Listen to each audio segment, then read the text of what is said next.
ইন্নাল হামদালিল্লাহি ওয়াস সালাতু ওয়াস সালামু আলা রাসূলিল্লাহ আম্মা বা'দু ফাউযু বিল্লাহি মিনাশ শাইতানির রাজীম বিসমিল্লাহির রাহমানির রাহিম يا أيها النبي إنا أرسلناك شاهدا ومبشرا ونذيرا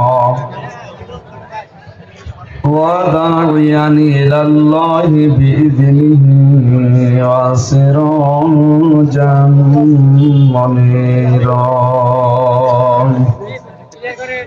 صدقت يا ربنا اللهم صل على محمد وآله وصحبه وبارك وسلم الحمد لله ঝিনাইদহ জেলার রঘুনাথপুর নুরানি মাদ্রাসা কর্তৃক আয়োজিত তাফসীরুল কোরআন মাহফিল স্বনামধন্য সভাপতি জনাব আলহাজ ডক্টর রবিউল হাসান, এতক্ষণ যারা আলোচনা রাখলেন ইসলামিক চিন্তাবিদ শিক্ষাবিদ ডক্টর মাওলানা হাবিবুর রহমান, প্রতিবাদদিন মেডিকেল কলেজ হাসপাতাল ঢাকা। আলোচনা রাখলেন মাওলানা হোসাইন মাহফুজ চুয়াডাঙ্গা। নাম না জানা সম্মানিত ব্যক্তিবর্গ, সামনে বসা মুসলমান ভাইরা, পর্দার আড়ালের সম্মানিতা মা এবং বোনেরা, প্রশাসনের ভাইরা, প্রাণ প্রিয় ঝিনাইদহবাসী, আল্লাহর দরবারে শুকরিয়া জানাচ্ছি যিনি আমাদেরকে কোরআনে কারিমের জন্য এই দিনের বেলা হাজারো কাজ বাদ দিয়ে কোরআনের পেছনে সময় দেওয়ার সুযোগ দিলেন। আলহামদুলিল্লাহ। ওয়ালাকাদ কাররামনা বানি আদম, আল্লাহ বলেন আমি বনি আদম সন্তানকে সম্মান দিয়েছি। আল্লাহ এখানে বলেননি যে মুসলমানকে বা ঈমানদারকে আমি সম্মান দিয়েছি, না, মানুষ পদবাচ্য আমরা যারা বিবেচিত তারাই সম্মানিত।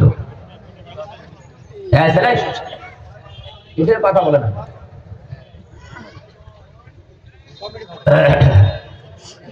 দুঃখজনক হলেও সত্য, মানুষের সম্মান নিয়ে সিনেমিরা খেলা হতো। আমরা যেন এটা সামনে আর না দেখি সেই ব্যবস্থা করে যাওয়া লাগবে। এটা ফেরেশতারা করে দেবে। হ্যাঁ, সুতরাং মানুষের সম্মান নিয়ে আর সামনে যেন কেউ খেলা করতে না পারে।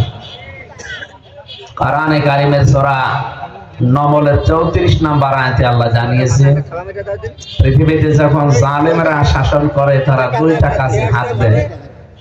ইন্নাল মুলুকা ইযা দাখালু ক্বরিয়াতান আফসাদুহা ওয়া জাআলু ইজ্জাতা আহলিহা আযিল্লা ওয়া কাযালিকা ইয়াফআলু। তাদের প্রথম কাজই হয় ওই দেশে বিশৃঙ্খলা তৈরি করা। আমরা এই 54 বছরে বহু বিশৃঙ্খলা দেখেছি, এখনো চলছে। বিশৃঙ্খল পরিবেশ যারা তৈরি করতে চায়, শৃঙ্খলা যারা ভঙ্গ করে, এদের কারণে হাজারো সৃষ্টি কষ্ট পায়। এই যে প্রশাসনের রাজ দিন নেই শুধু এই বিশৃঙ্খলা থামাতে। আমরা যদি শান্ত হয়ে যাই, বিশৃঙ্খলা যদি তৈরি না হয়, ওয়ালা তুফসিদু ফিল আরদি বা'দা ইসলাহিহা, জমিনে শান্তি ফিরে আসার পরে আর কেউ অশান্তি তৈরি করবা না। এটা আল্লাহর নির্দেশ, নামাজের মতো একটা ফরজ, অথচ এই আদেশকে বারবার লঙ্ঘন করা হয়। এই 54 বছরে বহুবার এটা হয়েছে, বিশেষ করে রাষ্ট্রীয় ক্ষমতায় যারা থাকে তাদের কারণে। এই জন্য জালেমদের প্রথম কাজই হয় এটা, জমিনে বিশৃঙ্খলা তৈরি করে দেয়। এর মাধ্যমে তারা বিভিন্ন ফায়দা লোক। 2 নম্বরে এই দেশে যারা সম্মানিত মানুষ তাদেরকে তারা অসম্মান করে। আমরা যে 15 বছর বেশি দেখলাম, সম্মানিত মানুষদেরকে তারা সবচেয়ে বেশি অপমান করেছে। আল্লাহ তাদেরকে পুরা উল্টিয়ে এখন অপমানের জায়গায় গিয়ে গেছে। এই জন্য আমাদের উচিত হবে সামনে যারা আসবে তারা যেন এই কাজগুলো না করে। মানুষ যারা আসে, যে ধর্মের লোক হোক, ও মানুষ তো। আর তারপরও এই দেশে 96% আমরা মুসলমান। কত? অন্য জাতি যারা আছে তারা আমাদের কাছে আমানত। এজন্য মুসলমানের মাথায় বাড়ি দিলে আপনার না একটা গুনাহ হবে, কোন অমুসলিমের মাথায় যদি বাড়ি দেন আপনার ডবল গুনাহ হবে। একটা হচ্ছে জুলুমের গুনাহ আর একটা আমানতের খেয়ানতের গুনাহ। এই জন্য আমরা সাম্প্রদায়িক সম্প্রীতির যে দৃষ্টান্ত বাংলাদেশে আছে এটা যেন নষ্ট হয়ে না যায়। বহু চেষ্টা চলছে প্রতিবেশী দেশ সহ বিভিন্ন দেশ থেকে যে এই সম্পর্কটা কি করে নষ্ট করে এখানে নতুন নতুন বিষয়গুলো নিয়ে আসা যায়, কেউ যেন এটা নিয়ে আসতে না পারে। ওরা বহু চেষ্টা চালিয়েছে বিভিন্ন কায়দায়, একটাও সফল হয়নি। মানে এইটাই সামনে বাকি আছে, এটাও সফল হবে না ইনশাআল্লাহ। আমরা কোরআনে কারিম থেকে যে কথাগুলো তেলাওয়াত করেছি, কোরআনে কারিমের আয়াত সূরা আহজাব থেকে দুইটা মাত্র আয়াত পড়লাম, 45, 46, 73টা আয়াত আছে, এর মাত্র দুইটা পড়েছি। এই পৃথিবীর মহামানব যিনি মুহাম্মদুর রাসূলুল্লাহ সাল্লাল্লাহু আলাইহি ওয়াসাল্লামের 500-র উপরে গুণ আল্লাহ দিয়েছে এই পুরা কোরআনে। তার ভেতরে 5টা গুণ আছে এখানে। নবীদের গুণ দিয়েছেন আল্লাহ কতগুলো বলেন তো? 500-র উপরে। শুধু 3000 মুজিজায় তাকে দিয়েছিলেন। 3000 মুজিজার ভেতরে আমরা এখানে মাত্র 5টি আজকে আলোচনা করব ইনশাআল্লাহ।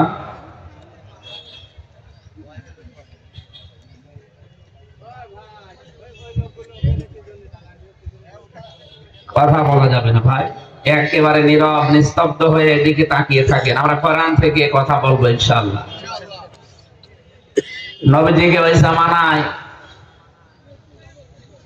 যারা অমুসলিম ছিল, কাফের মুশরিক যাদের বলা হয়, এরা নবীর নামে উল্টাপাল্টা কথা লাগিয়েছিল। বিশেষ করে 5টা নাম আমরা দেখেছি ইতিহাসে, তারা 5টা নাম বেশি বলতো নবীকে। আল্লাহ রাব্বুল আলামিন ওই 5টা নামের জবাবও কোরআনে কারিমে দিয়েছে। 1 নম্বরে তারা ওই দেশে পাগল বলে ডাকতো নবীকে, বলেন নাউজুবিল্লাহ। আল্লাহ তাআলা জবাব দিয়েছেন, আমা সাহিবুকুম বিমাজনুন, তোমাদের সাথে আমার নবী মুহাম্মদুর রাসূলুল্লাহ পাগল না। 2 নম্বরে তারা আমার নবীকে জাদুকর বলে ডাকতো, আল্লাহ জবাব দিয়েছেন যে আমার নবী জাদুকর না। তারা ডাক দিয়েছিল কবি বলে, আল্লাহ বলেন না, কবি হওয়া এটা নবীর শানের খেলাফ, এটা আমি নবীকে কবি বানাইনি। এরপরে তারা ডাক দিয়েছিল মিথ্যাবাদী বলে, আল্লাহ জবাব দিয়েছেন যে আমার নবী মিথ্যাবাদী না। বিশ্ব নবীকে সর্বশেষ ওরা ডাক দিয়েছে এই পৃথিবীতে 1 নম্বরে আমরা জানলাম পাগল বলে ডাক দিত, কবি বলে ডাক দিত, এরপরে দনক বলে ডাক দিত। যে কয়টা নামে ডাক দিয়েছেন পরবর্তীতে প্রত্যেকটার জবাব আল্লাহ নিজে দিয়েছেন, নবীজির দেওয়া লাগে না। এর পরবর্তীতে আল্লাহ রাব্বুল আলামিন এই 2টা আয়াত নাযিল করে তার জীবনের গুরুত্বপূর্ণ 5টা গুণ বর্ণনা দিয়েছে। আমাদের উচিত হবে আমাদের নবীর এই 5টা গুণকে আমরা সামনে রেখে বাকি জীবনকে চালানোর চেষ্টা করা। তাহলে যে শাফিউল মুজনাবিন বলা হয়, তিনি কিয়ামতের সুপারিশ করে জান্নাতে নিয়ে যাবেন। যার সুপারিশ ছাড়া, সিগনেচার ছাড়া কেউ আল্লাহর জান্নাত পর্যন্ত যেতে পারবে না। নিজের আমল দিয়ে কখনো এটা সম্ভব না। এজন্য আমাদের উচিত হবে নবীকে সামনে রাখা। তেলাওয়াত কিন্তু আয়াত থেকে আমরা এবার শুনতে চাচ্ছি আল্লাহ কি কি গুণ তাকে দিয়েছিলেন। আল্লাহ রাব্বুল আলামিন বলেন, ইয়া আইয়ুহান নাবিয়্যু ইন্না আরসালনাকা শাহিদাও ওয়া মুবাশশিরাও ওয়া নাযীরা। আল্লাহ ডাক দিয়েছেন, হে নবী, অবশ্যই আমি আপনাকে পাঠিয়েছি সাক্ষীদাতা, সুসংবাদদাতা, সতর্ককারী। ওয়া দাঈয়ান ইলাল্লাহি বিইযনিহি ওয়া সিরাজাম মুনীরা। 4 নম্বরে আপনাকে আমি আমার আদেশ ক্রমে আমার দিকে ডাকার জন্য পাঠিয়েছি। আপনি ডাকবেন শুধুমাত্র আমি আল্লাহর দিকে। 5 নম্বরে আপনাকে আমি পাঠালাম এই জমিনের ভেতরে উজ্জ্বল প্রদীপ রূপে। এই 5টা গুণ এই 2 আয়াতের ভেতরে আল্লাহ দিয়েছে। এবার আমরা তাফসীর আকারে কথা বলার চেষ্টা চালাচ্ছি ইনশাআল্লাহ। নবীজি ইন্তেকালের আগে জানিয়েছিলেন, আনা খাতামান নাবিয়্যিনা লা নাবিয়্যা বাদি, আমি শেষ নবী, আমার পরে আর কোন নবী রাসূল দুনিয়াতে আর আসবে না। এদিকে তাকা, খেয়াল করে শুনবে। আদম নবী থেকে শুরু করে হযরত ঈসা আলাইহিস সালাম পর্যন্ত যত নবী রাসূল আল্লাহ পাঠিয়েছিলেন, প্রত্যেকটি নবীর সিস্টেম ছিল কুল্লামা হালাকা নাবিয়্যুন খালাফাহু আখার, একজন চলে গেলে ওই জায়গাটায় আরেকজন স্থলাভিষিক্ত হতো। যেহেতু ঈসা নবীর পরে মুহাম্মদুর রাসূলুল্লাহ এসেছে, তিনি যখন জানিয়েই দিলেন যে আমি শেষ নবী, আমার পরে কোন নবী আর রাসূল আসবে না, তাহলে উম্মতের এই দায়িত্ব তো আগে নবীরা নিত। এই বিশাল উম্মতকে সামাল দেবে কে? আমরা জানি পৃথিবীর অন্যান্য নবীদের এরিয়া ছিল ছোট, কেউ একটা গোত্রের জন্য, কেউ একটা পাড়ার জন্য, কেউ একটা দেশের জন্য। আর আমাদের নবী মুহাম্মদুর রাসূলুল্লাহকে আল্লাহ তামাম দুনিয়ার জন্য পাঠিয়েছেন। সুবহানাল্লাহ। আল্লাহ রাব্বুল আলামিন বলেন লিতুনদিরা উম্মাল কুরা ওয়া মান হাওলাহা, যেন আপনি এই মক্কা এবং এর আশপাশে যারা আছে তাদেরকে সতর্ক করতে পারেন। বলিয়া আইয়ুহান নাস ইন্নী রাসূলুল্লাহি ইলাইকুম জামিআ, হে নবী আমি তামাম দুনিয়ার সব মানুষের জন্য আপনাকে রাসূল করে পাঠিয়েছি। এই আয়াতগুলো দিয়ে প্রমাণ হয় তিনি শুধু একটা এলাকার জন্য, মক্কার জন্য, মদিনার জন্য না, পৃথিবীর এরিয়া যতদূর আছে, আল্লাহর সৃষ্টি যত জায়গায় আছে, সব জায়গার জন্য তিনি নবী এবং রাসূল হয়ে আমাদের কাছে এসেছে। যেহেতু তারপরে আর কেউ আসবে না, এই কথার ভেতরে একটা প্রশ্ন আসে না যে তাহলে উম্মতের দায়িত্ব নেবে কে? অন্যান্য নবীরা বনি ইসরাইলে যারা এসেছিল, একজন বিদায় নিলে আরেকজন আসতো, তার দায়িত্ব সে বুঝে নিয়ে উম্মতকে গাইডলাইন দিত। এখন যেহেতু নেই আর ওনার পরে কেউ আসবেও না, অন্যান্য নবীদের ছেলেরা নবী হতো, আর নবীজির যতগুলো ছেলে ছিল আল্লাহ ছোটকালে সব বিদায় দিয়েছে। এই জন্য আল্লাহর ঘোষণা, মা কানা মুহাম্মাদুন আবা আহাদিম মির রিজালিকুম, মুহাম্মদ সাল্লাল্লাহু আলাইহি সাল্লাম তোমাদের ভেতরে কোনো অ্যাডাল্ট পুরুষের বাবা না। আল্লাহ কিন্তু এখানে রেজাল দিয়েছেন, সিবিয়ান দেননি। সিবিয়ান মানে ছোট মানুষ, বাচ্চা, শিশু যারা। রেজাল মানে যারা বয়স্ক, অ্যাডাল্ট বলা হয় যাদেরকে। আল্লাহ রাব্বুল আলামিন জানিয়েছেন এখানে আমি সিবিয়ান না দিয়ে রেজাল দিয়েছি, কারণ নবীজির একটা ছেলেও অ্যাডাল্ট হয়নি, সবগুলো ছোটবেলায় মারা গেছে। আমি তাদেরকে দুনিয়া থেকে বিদায় দিয়েছি।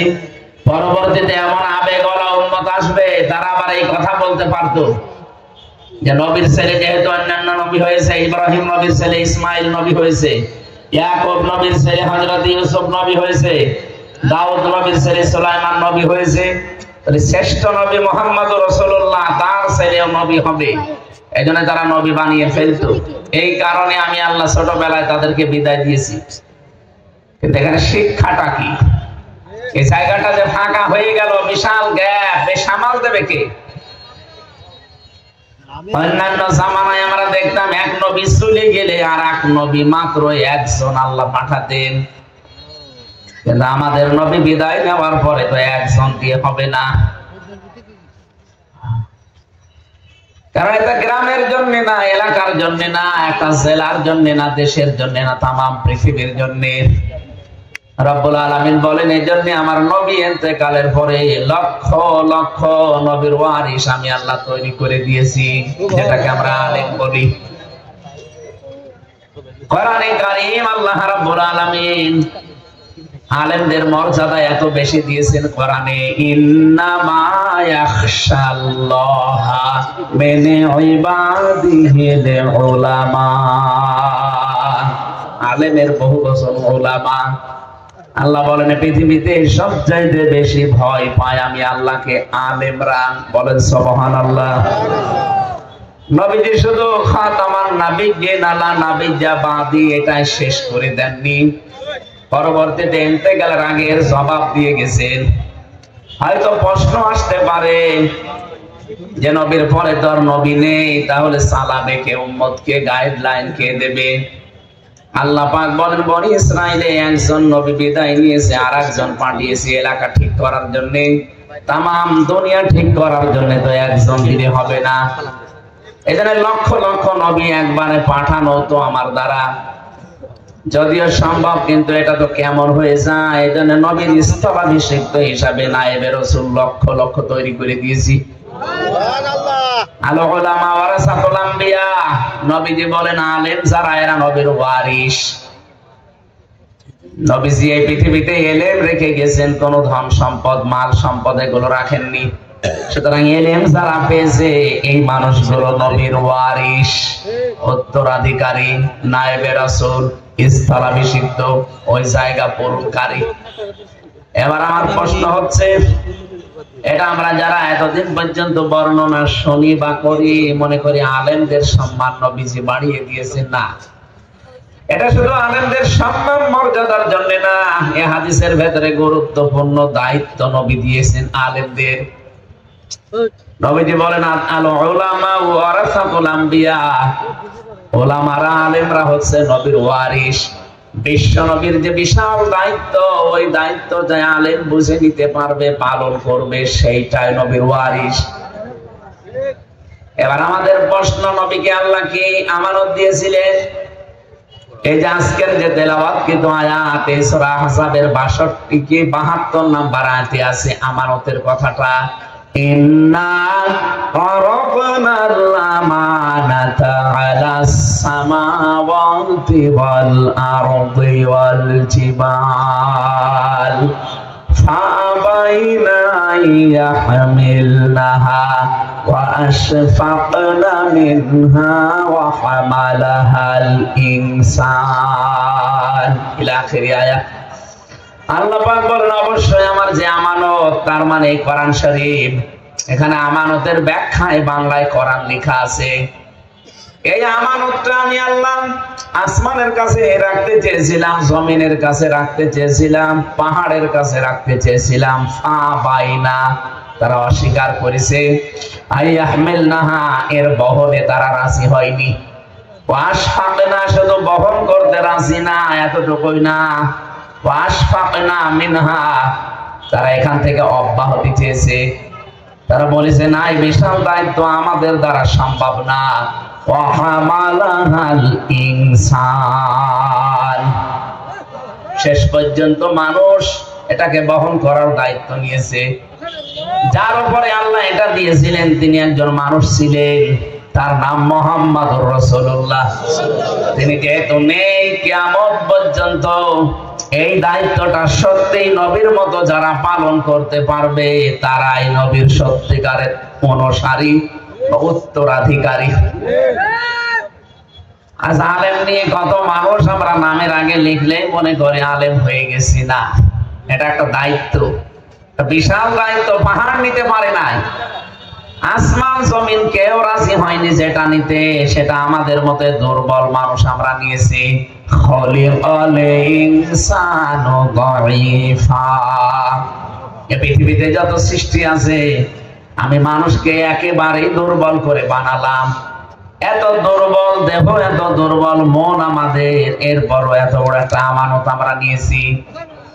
সুতরাং আমরা আলেম যারা আসলে হাদিসটা ফজিলতের জন্য না নিয়ে দায়িত্বের জন্য যদি দেশে আমরা নিতে পারতাম, আমার মনে হয় ওলামায়ে সুজ এটা তৈরি হতো না। কে কথা বলেন না কেন?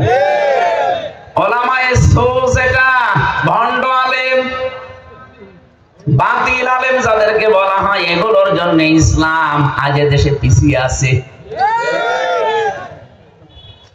দেখতে মনে হয় সত্যি নামের আগে আলেম লিখলে চেহারা সুরতে আসমান থেকে মনে হয় এসেছে বিশাল আলেম। যে দায়িত্ব দিয়ে তাকে আল্লাহ পাঠিয়েছেন, ওই দায়িত্ব পালন করতে চায় না, বলে দিনকাল ভালো না পরে। আরে ভাই বলেন তো, ১৫০০ বছর আগে কি দিনকাল ভালো ছিল? এই দায়িত্বটা যে যখন পেয়েছে সঙ্গে সঙ্গে সে পরিবর্তন হয়ে গেছে। হযরত ওমর রাদিয়াল্লাহু তাআলা আনহুর জীবনী সারা জীবন শুনেছি, অথচ তিনি যেই দিন এই দায়িত্বটা একটু শুনেছিলেন, তাহা মা আনজালনা আলাইকাল কুরআনা লিতাশকা, শুধু শোনার পরেই বলেছেন, হে নবী এটা কি সত্য না মিথ্যা? বিশ্ব নবী বলেন এটা সত্য বাণী। তিনি বললেন সত্য জিনিস গোপনে আর থাকবে না। আপনি আমাকে অনুমতি দেন এই কোরআনের পক্ষে আমি একটু স্লোগান দিয়ে আসি।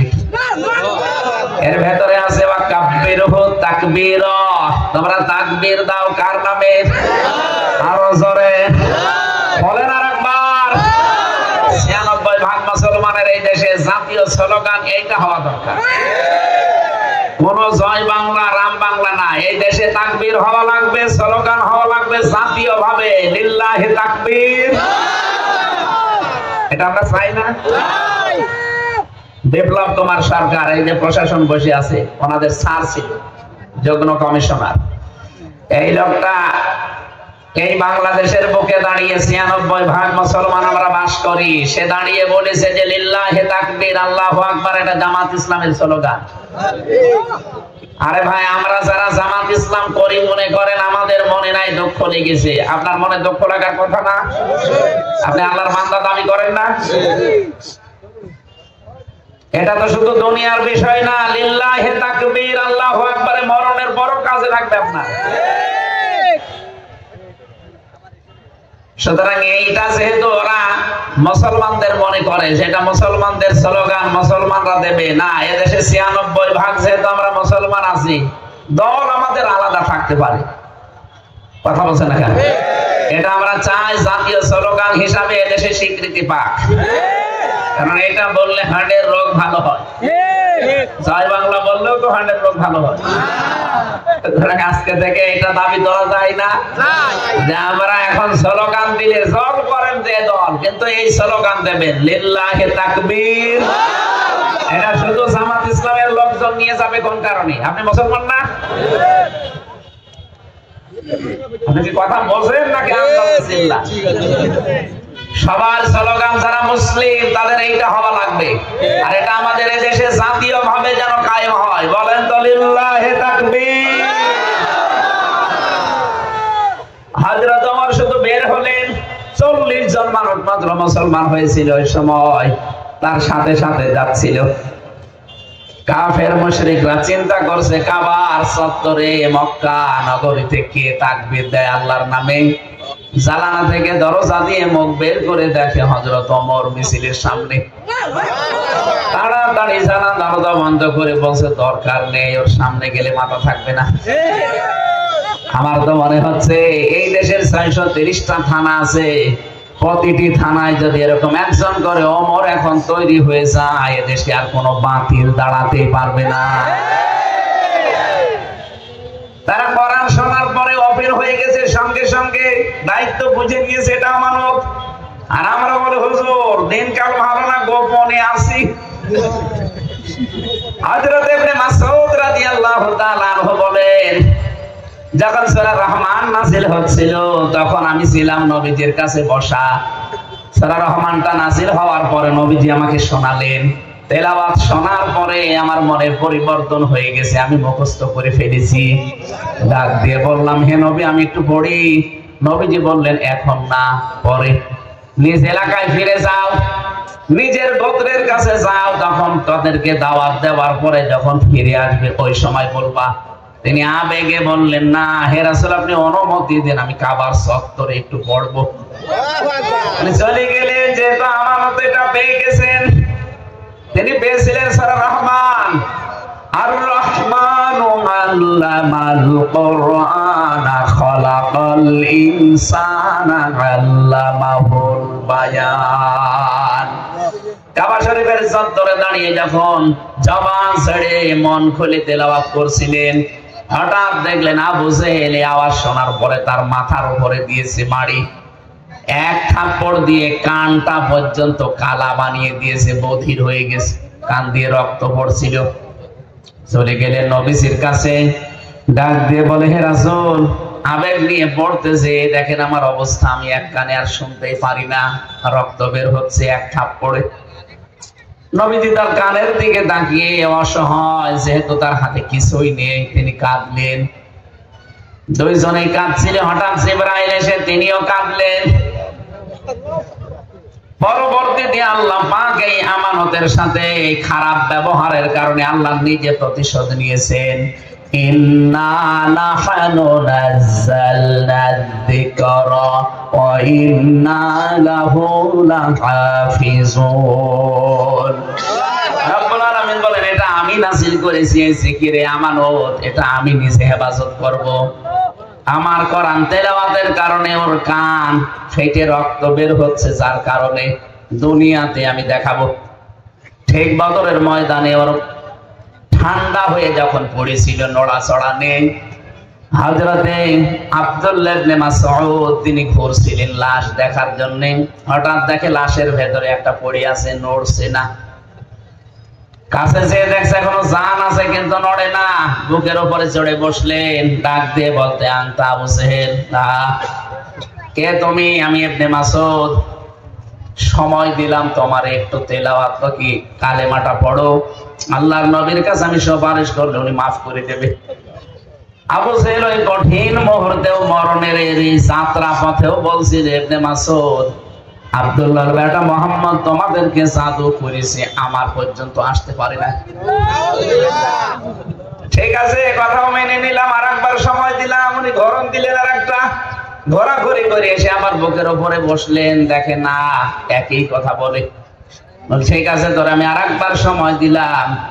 আর একটা গরম দিয়ে এসে বলেন, ঠিক আছে এবার বল, আব্দুল্লাহ পুত্র মুহাম্মদ তোদেরকে জাদু করেছে, আমার পর্যন্ত আসতে পারি নাই, পরে আমি এখনো পেলে এখন হত্যা করবো। হযরত ইবনে মাসউদ বলে, এতক্ষণ আমি কিছু বলি না, এবার তুই নবীজির নাম ধরে কথা বললি, আর ছাড়বো না। তরবারি বের করে গলার ভেতরে লাগাবে, ও এবার কথা বলতে আরম্ভ করিস। সুস্থ হয়ে গেল নাকি? না। কে কি বলবে? শেষ কথা বল। যে গলা যখন কাটতেছে, একটু বড় করে কাট, একেবারে এই জায়গা দিয়ে না দিয়ে একটু বড় করে কাট, মানুষ যেন দেখে বসে যে এটা নেতার মাথা। আমার এরকম শয়তান বাংলাদেশে এখন আছে, মরে যায় তাও তেজ কমে না। সব হারিয়ে ফেলেছে, এখনো তেজ কমে। আপনি দেখেন না কামরুল ট্রাক 4 তলায় উঠাচ্ছে, তাই তার গরম কি? পুলিশকে পর্যন্ত ধাক্কা দিল। 4 তলায় উঠাবেন মানে 2 তলা কথা বলে? আরে ভাই, আপনার মাত্র এই একদিনে এরকম লাগে। আপনি যে 15 বছর করলেন এদের সাথে। আমি এক একজনের মামলা দেখতাম 313টা, 556টা পর্যন্ত মামলা পেয়েছি আমি জেলখানায়। আপনার কয়টা মামলায় মাত্র 4 তলায় উঠতে বলছে, 2 তলায় ছিল, 4 তলায় দিয়েছে। তাই আপনি গরম দেন পুলিশকে, অথচ এই পুলিশকে দিয়ে এই মানুষগুলোকে আপনি উঠিয়েছেন 15 বছর একাধারে। বলে ইতরামি করেন আমার সাথে। কিসের ইতরামি? কেবল শুরু। এই মানুষগুলো যারা পাপ করতে করতে, জুলুম করতে করতে একেবারে শেষ পর্যায়ে পৌঁছে গেছে, এদেরকে আল্লাহর হেদায়েত দেবে না। আবু জাহেলকে দেয়নি কেন? কারণ ও একেবারে সর্বশেষ চূড়ায় পৌঁছে গেছে। এই দেশেও যারা জুলুম অত্যাচার করে, সে নিজের উপরে জুলুম হোক, পরিবারের উপরে হোক, সমাজের উপরে হোক, রাষ্ট্রের উপরে হোক, আর ব্যক্তি হিসাবে আপনি যেই হন, যে যেখান থেকে জুলুম বেশি করে ফেলেছে তাকে আল্লাহ আর ঘরত দেয় না, ওকে ওই অবস্থায় ওর মরণ দিয়ে দেয়। এই জন্য পাপের বোঝা যখন পরিপূর্ণ হয়ে যায়, ইন্নামা নুমলি লাহুম লিয়াজদাদু ইসমা ওয়া লাহুম আযাবুম মুহিন। মানুষের পাপ যখন একেবারে কানায় কানায় পরিপূর্ণ হয়ে যায়, ওদের জন্য অপমানজনক শাস্তি আল্লাহ রেডি করে রাখে। তাদের আর ফেরার কোন কায়দা পথ আর বাকি থাকে না। এই জন্য আমরা অপরাধ যেন অন্তত আর না করি। যে জায়গায় আছি ওই জায়গায় থামা লাগবে। কারণ আপনি আপনার নিজের ক্ষতি করে ফেলছেন। পরিবারের উপরে জুলুম করে, সমাজের উপরে, রাষ্ট্রের উপরে, জনগণের উপরে, যে যেখানে আছেন ওখান থেকে যদি জুলুমের মাত্রা বেড়ে যায়, আগামীতে আপনিও আর আবু জাহেলের মতো ফিরে আসতে পারবেন না। 3 বার সুযোগ দিয়েছিল, তারপরও কাজে লাগাতে পারে নাই। কারণ আল্লাহ ওর কপালে তো হেদায়েত দেয়। কথা বলেন না কেন? ইন্নাল্লাযীনা কাফারু সাওয়াউন আলাইহিম আনজারতাহুম আম লাম তুনজিরহুম লা ইউমিনুন খাতামাল্লাহু আলা কুলুবিহিম ওয়া আলা সামিইহিম ওয়া আলা আবসারিহিম গিশাওয়া ওয়া লাহুম আযাবুম আযীম। রব্বুল আলামিন বলেন, হে নবী, যারা কুফরি করেছে, কুফরি মানে সত্যকে জানার পরে যারা গোপন করে রেখেছে, এরাও কাফের। এই যে জমিনে চাষ করছে যারা, এদেরকে আরবিতে কাফের বলে। ওদেরকে বাংলায় বলে কৃষক, চাষী। আরবিতে কি বলে বলেন না কেন? ইংরেজিতে বলে ফার্মার। আপনি যদি এখন যে বলেন, ভাই ফার্মার ভালো আছেন, কৃষক ভাই ভালো আছেন, খুশি হবে।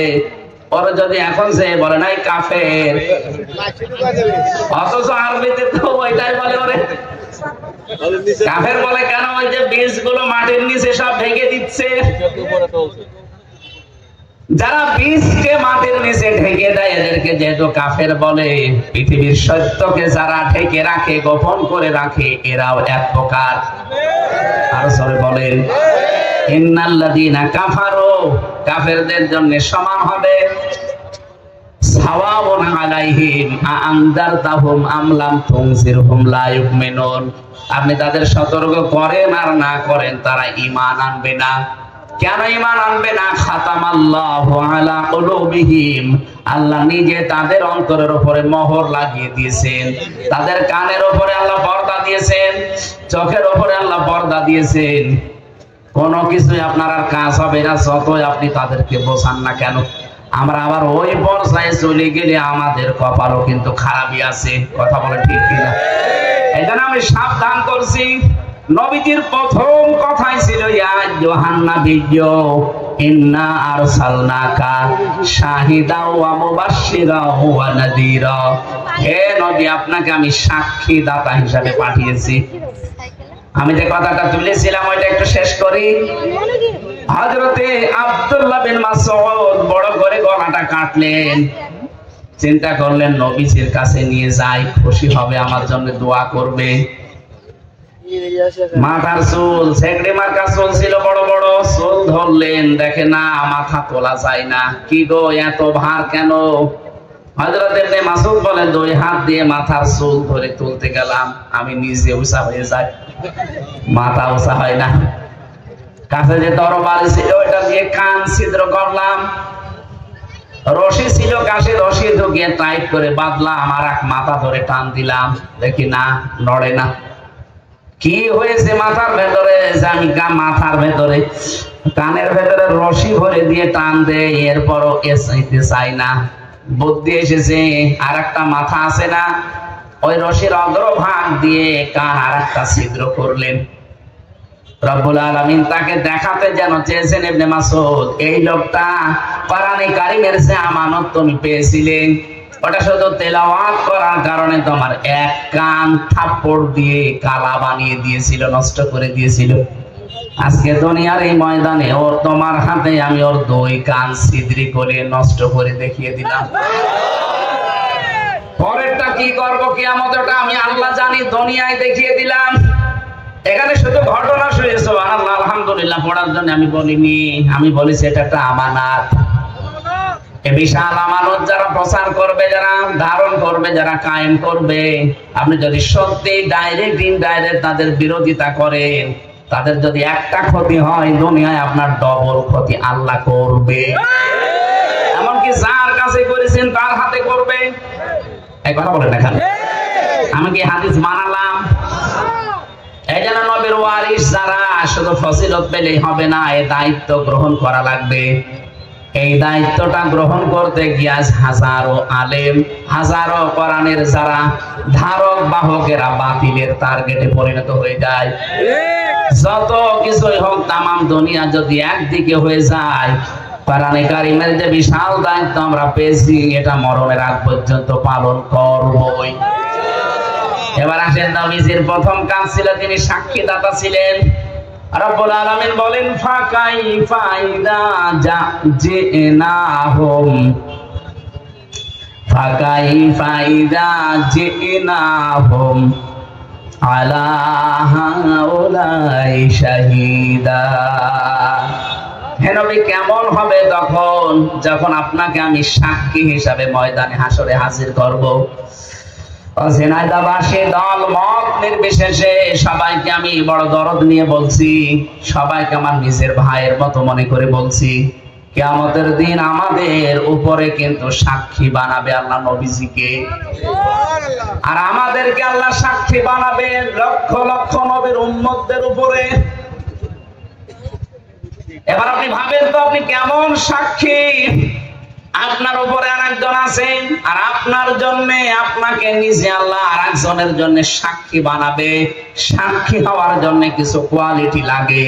সাক্ষীর 1 নাম্বার কোয়ালিটি, সাক্ষী সত্যবাদী হওয়া লাগবে। কথা বুঝতেছেন? যারা সাক্ষী দেয় দেখবেন কোর্টে কোরআন শরীফটা বুকের ভেতরে নেয়, অথবা বাংলাদেশের সংবিধান বুকের ভিতরে নেয়, এটা হাতে নিয়ে ধর্মীয় গ্রন্থ নিয়ে বলে, যাহা বলিব সত্য বলিব, সত্য বয় মিথ্যা বলিব না। এ কথা বলে না?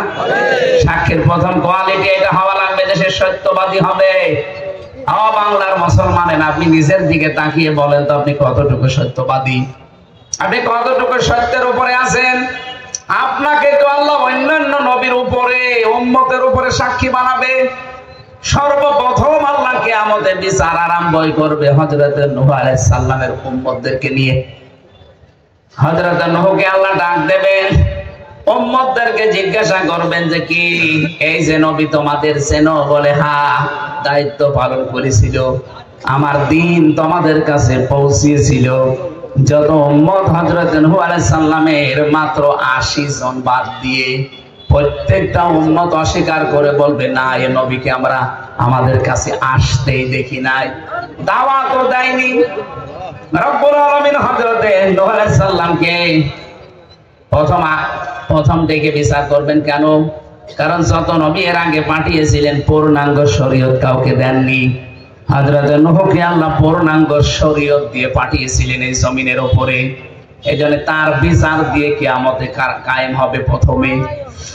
হযরত নূহ ডাক দিয়ে বলে, রব্বুল আলামিন, আমি তো পৌঁছিয়েছি। আল্লাহ বলেন, আমি তো বিচারের কাঠগড়া, এখন বিচারের এজলাসে বসে আছি, এখন আমার তো মন মতো না, আমার এখন সাক্ষী লাগবে। ও নূহ, তোমার পক্ষে কোন দলিল আছে, সাক্ষী আছে? সঙ্গে সঙ্গে হযরত নূহ বলবে, হ্যাঁ, আমার সাক্ষী আছে। কে? মুহাম্মদুর রাসূলুল্লাহ উম্মতরা। ওই জামানায় যারা বিচারের সম্মুখীন হবে কিয়ামতের ওই ময়দানে, তারা পর্যন্ত বলবে, আল্লাহ কি বলে তোমার নবী নূহ, যে আমাদের বিরুদ্ধে উপরে নাকি সাক্ষী দেবে মুহাম্মদুর রাসূলুল্লাহর উম্মতেরা। তারা তো আমাদের সাক্ষাৎই পায়নি, আর আমরা তাদেরকে দেখিনি। সাক্ষী তো দেওয়া লাগে দেখে দেখে, না দেখে সাক্ষী দেবে কি করে? যদি আমাদের দেশের নিয়মটা একটু আলাদা, আমাদের দেশে শুনেও সাক্ষী দেওয়া যায়। এ দেশে শুনে সাক্ষী হয়নি, এমনকি জন্ম হয়নি তাও সাক্ষী দেয়। জন্ম হয়েছে 75-এ, সাক্ষী দেয় 71-এ। এরকম সাক্ষী না, সাক্ষী বলা হয় চাক্ষুষ, যেটা আপনি দেখেছেন ওইটা। কথা বলছেন? কিয়ামতের ওই কঠিন ময়দান, বিচার আরম্ভ হয়ে গেছে। সর্বপ্রথম নূহ নবীর উম্মতদেরকে আল্লাহ বিচার শুরু করছেন। বিচারের প্রথমে আল্লাহ ডাক দিয়ে বলবেন, নূহ, তোমার কথার সাথে এদের কথার তো মিল খায় না, ওই তোমার সাক্ষী। তাদের সাথে তাদের দেখাই হয়নি, এরা সাক্ষী দেবে কি করে? আমরা যারা উম্মতি মুহাম্মদি আছি, এক বাক্যে তখন দাঁড়িয়ে বলবো, রব্বুল আলামিন, আমরা দেখি নাই, কিন্তু দেখার চাইতেও বেশি কিছু আমাদের কাছে ছিল। নবীজি এই দুনিয়াতে আসার 50 দিন আগে একটা ঘটনা ঘটেছিল এই দুনিয়ায়। কাবা ঘর ভাঙতে এসেছিল আবরাহা। আল্লাহ পাক নিজে কাবা ঘর রক্ষা করার জন্য আবাবিল পাঠিয়েছিলেন। এ কথা শোনেননি? ওই সময় কি নবীজি দুনিয়ায় ছিলেন? না। কাবা ঘর যখন আল্লাহ রক্ষা করেন আবাবিল পাখি দিয়ে, তখন নবীজি দুনিয়ায় আসেন নাই, তার 50 দিন পরে এসেছেন। অথচ কোরআনে কারিমে আল্লাহ দিয়েছেন, আলাম তারা কাইফা ফাআলা রাব্বুকা বিআসহাবিল ফিল। হে নবী, আপনি কি দেখেননি হাতিওয়ালাদের সাথে আপনার রব কি ব্যবহার করেছেন? ঝিনাইদহবাসী একটু খেয়াল করেন, নবীজির জন্মই হয়নি, 50 দিন পরে জন্ম নিচ্ছেন, আর আল্লাহ পাক নবীকে বলছেন আপনি কি দেখেননি? তাহলে আয়াত কি ভুল নাকি? এখানে কিন্তু র দেওয়া আছে, আলাম তারা। র মানে চোখ দিয়ে দেখা, আর নাজারা মানে গবেষণা করে দেখা। আল্লাহ পাক নাজারা না দিয়ে র দিলেন, হে নবী আপনি কি দেখেননি? তার মানে আপনি দেখলে যা হতো তার চাইতে 100 গুণ সত্য একটা বিশ্বাস দিয়ে আপনার কাছে আমি কোরআন নাযিল করলাম। তাহলে দেখা জিনিসের চাইতে কোরআনের জিনিসে বিশ্বাস আরো 100 ভাগ বেশি করা লাগবে। আল্লাহ জানিয়েছেন উম্মতি মুহাম্মদি তখন ডাক দেবে, মাবুদ দেখি নাই, সাক্ষাৎ পাই নাই, কিন্তু এমন একটা জিনিস আমাদেরকে তুমি দিয়েছিলে যেটা পড়ার কারণে দেখার চাইতে আমরা বেশি বিশ্বাস করেছি, তার নাম কোরআন শরীফ। ওয়ালাকাদ আরসালনা নূহান ইলা কওমিহি ফালাবিসা ফীহিম আলফা সানাতিন ইল্লা 50 আমা। আল্লাহ পাক বলেন অবশ্যই আমি নূহকে তার জাতির কাছে পাঠিয়েছিলাম, সে দাওয়াতি কাজ করেছে তাদের ভেতরে 1000 বছর, 50 বছর কম, কত হয়? 950 বছর। 950 বছর দাওয়াতি কাজ করেছে সে। জাতির লোকেরা তাকে দেখলে চাদর মোড়া দিত, দেহ ঢেকে রাখতো, মুখ ঢেকে পালাতো, এমনকি তাকে চাদরের ভেতরে নিয়ে দূরে কোথাও পাহাড়ের পাদদেশে রেখে আসতো। এই কথাগুলো তুমি সূরা নূহর ভেতরে আমাদেরকে জানিয়েছো, এগুলো আমরা বিশ্বাস করেছি, শুনেছি।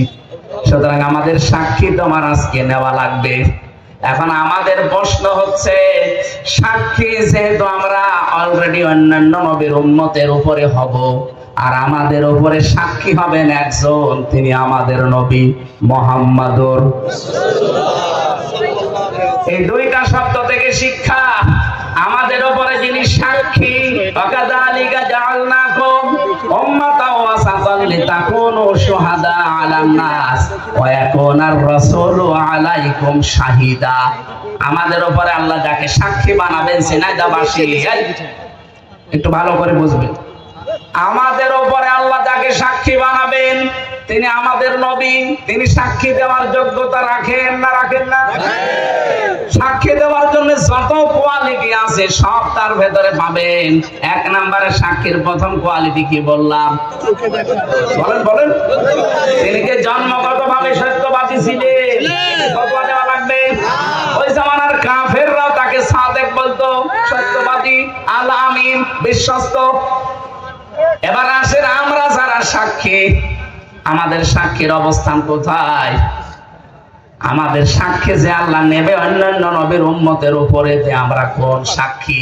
আমার নিজের বিরুদ্ধে তো 10টা সাক্ষী রেডি হয়ে আছে। আপনি নিজের জীবনের দিকে তাকিয়ে ভাবেন তো, আসলে কি আপনি সাক্ষী দেওয়ার যোগ্যতা পেয়েছেন এখনো? সাক্ষী দেওয়ার 2 নাম্বার যোগ্যতা হচ্ছে আপনি দল বেদল, আত্মীয় বেআত্মীয় দেখতে পারবেন না। কথা বুঝতেছেন? বারবার কোরআনে আমি আয়াতটা পেয়েছি, আল্লাহ রাব্বুল আলামিন জানিয়েছেন, হে নবী আপনি মানুষকে বলেন তারা যেন নিজের নিকট আত্মীয় হলে এক বিচার করবে, নিকট আত্মীয় না হলে আর এক বিচার করবে, এইটা যেন না করে। ওয়ালা ইয়াজরিমান্নাকুম শানাআনু কওমিন। এমনকি পৃথিবীতে যদি কেউ একজনের রাগ আর একজনের উপরে তুলতে গিয়ে হিংসার বশবর্তী হয়ে কারো যেন ক্ষতি করে না ফেলে, অথচ এইটা 54.5 বছর বেশি হয়েছে।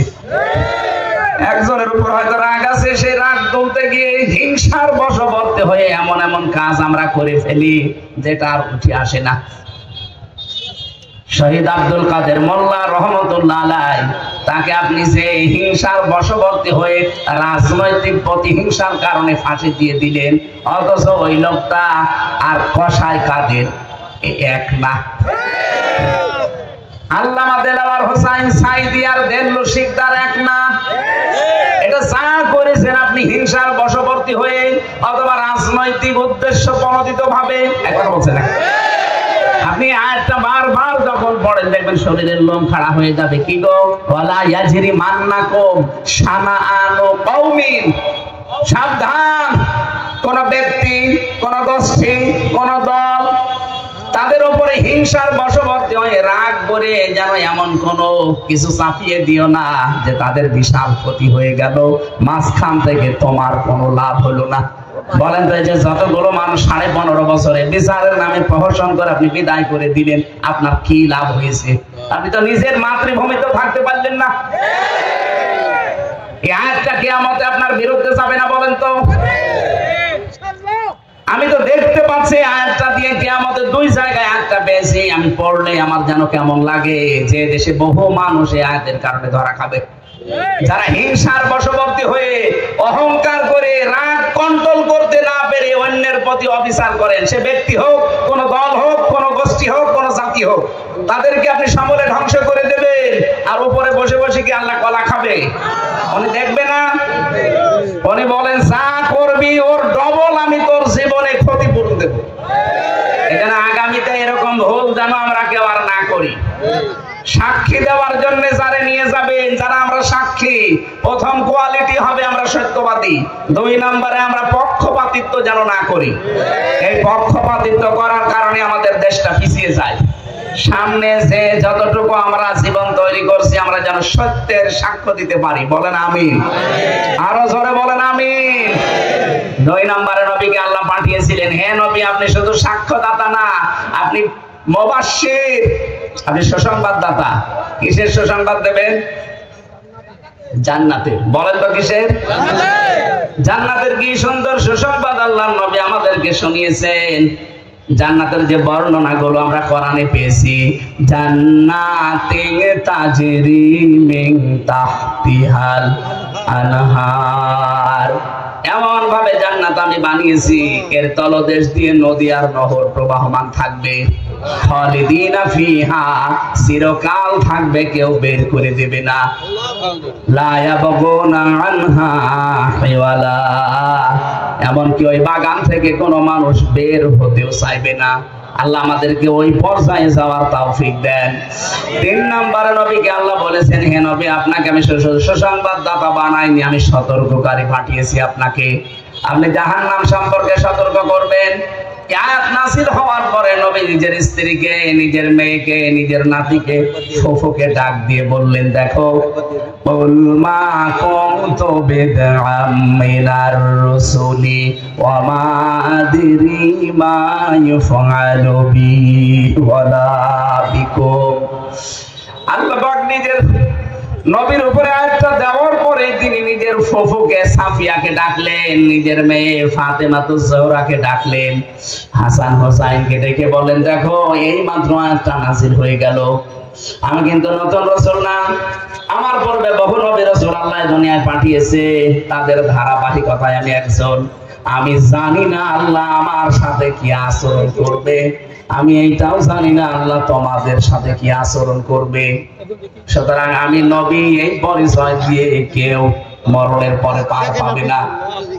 বলেন তো, আপনার নিজের চিন্তা ভাবনা আসে না?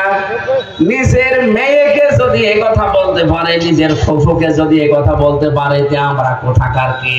6000 কিলোমিটার দূরে আমাদের বাড়ি। মক্কা মদিনা থেকে আমাদের বাড়ি 6500 কিলোমিটার দূর। নবী নিজের মেয়েকে, ফুফুকে, নাতিকে যদি বলে আমার পরিচয়ে কিচ্ছু হবে না, আপনি কোন ধান্দায় আছেন?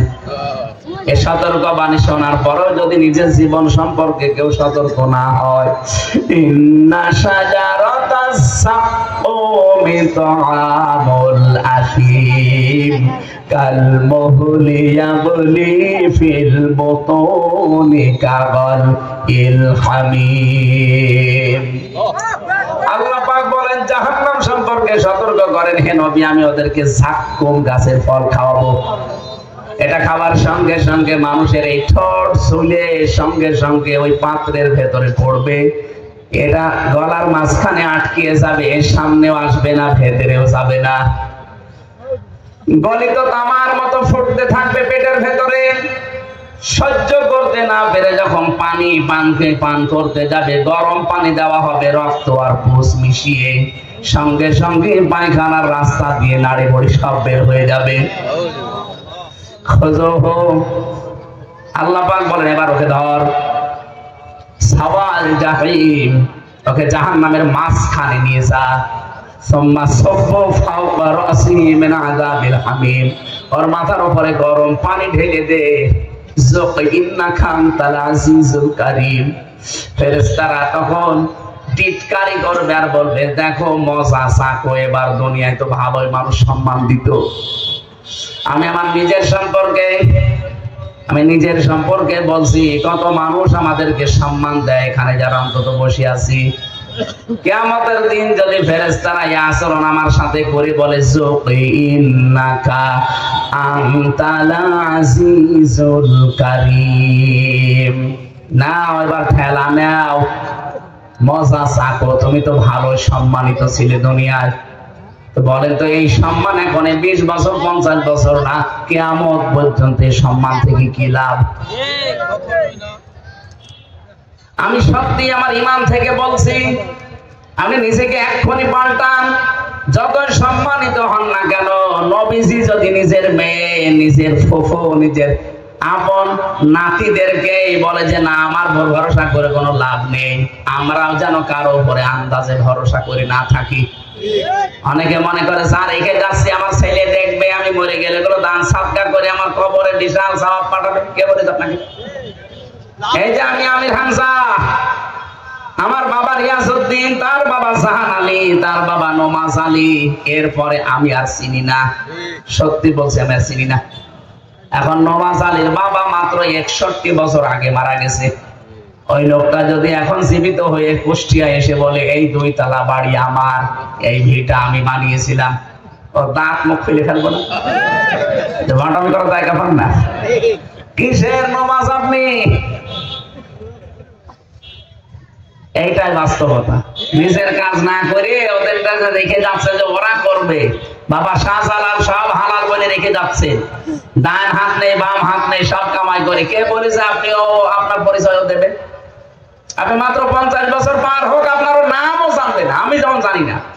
নমাজ আলীর বাবার নাম সত্যি আমি জানি না, আমার বাবা হয়তো জানবে। বলেন আমি 3 পুরুষের পরে আমার মতো মানুষ, আপনারা আমাকে জ্ঞানী মানুষ মনে করেন, আমি 3 পুরুষের পরে জানি না। তাহলে এখানে আরো যারা আছে গ্রাম্য মানুষ, মনে হয় 1 পুরুষও জানে না। এই জন্য কারো উপরে ভরসা করে না। সতর্ককারী নবী হিসাবে এসেছিলেন, আমরাও সতর্ক করছি আপনাদেরকে, আমি নিজেও যেন সতর্ক হতে পারি।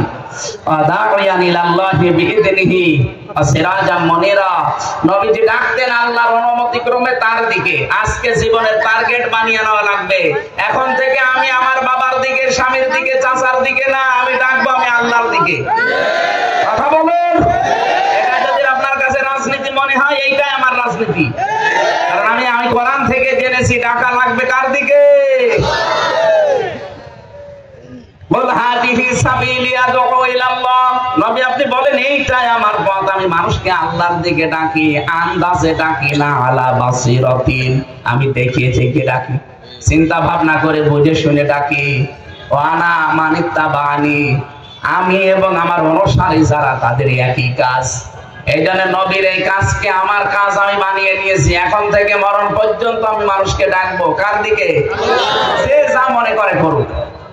সিরাজাম মুনিরা হিসাবে নবীজির গুণ দিয়েছেন আল্লাহ, তিনি প্রদীপ। প্রদীপের সাথে তুলনা দিয়েছেন কেন?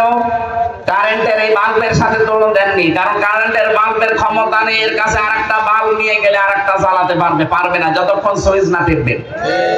কিন্তু প্রদীপ, এই যে হেরিকেন ল্যাম্প বা মোমবাতি, এর কাছে যদি আরেকটা নিয়ে যান, ও আরেকটা আলো জ্বালাতে পারবে। তামাম দুনিয়ার 257টা রাষ্ট্রের সবাই যদি এই ল্যাম্প থেকে, এই হেরিকেন থেকে, মোমবাতি থেকে আলো নিয়ে যায়, এই আলো কমবে? আল্লাহ বলেন নবীকে আমি প্রদীপ বানিয়েছি, কিয়ামত পর্যন্ত মানুষ এখান থেকে শুধু নিতেই থাকবে, নবীজির কিচ্ছু কমবে না। এই 5টা গুণ আল্লাহ আমাদেরকেও যেন দান করেন, আমিন, আল্লাহুম্মা আমিন। লা ইলাহা ইল্লা আনতা সুবহানাকা ইন্নী কুনতু মিনাজ জালিমিন। রব্বুল আলামিন, বিশ্ব নবীকে যে উদ্দেশ্য নিয়ে তুমি পাঠিয়েছিলে, আমাদের জীবনে এই গুণগুলো তুমি বাস্তবায়ন করে দাও। আমাল হায়াতুদ দুনিয়া ইল্লা মাতাউল গুরুর, পৃথিবীর জমিনটা ধোঁকা, এটা আমাদেরকে তুমি এখনই বোঝার তৌফিক দাও। শয়তান আমাদের সামনে আবরণ দিয়ে ঢেকে রেখেছে, আমরা অনেকে বুঝতে পারি না। আবরণটা তুমি নিজ গুণে ছিন্ন ভিন্ন করে দাও। দুনিয়ার জীবন সম্পর্কে আমি যতটুকু জেনেছি, এটা আমাদের বাস্তব জীবনে আমল করার তৌফিক দাও। রব্বুল আলামিন এই মাহফিলের আয়োজন করতে গিয়ে তোমার যে বান্দা বান্দিরা শ্রম দিয়েছে, বিশেষ করে মাহফিলের প্রধান অতিথি, বিশেষ অতিথি, মাহফিলের সম্মানিত সভাপতি একজন ডাক্তার, মানুষ চিকিৎসাবিদ, তিনি এলাকায় মানুষের সেবা করেন।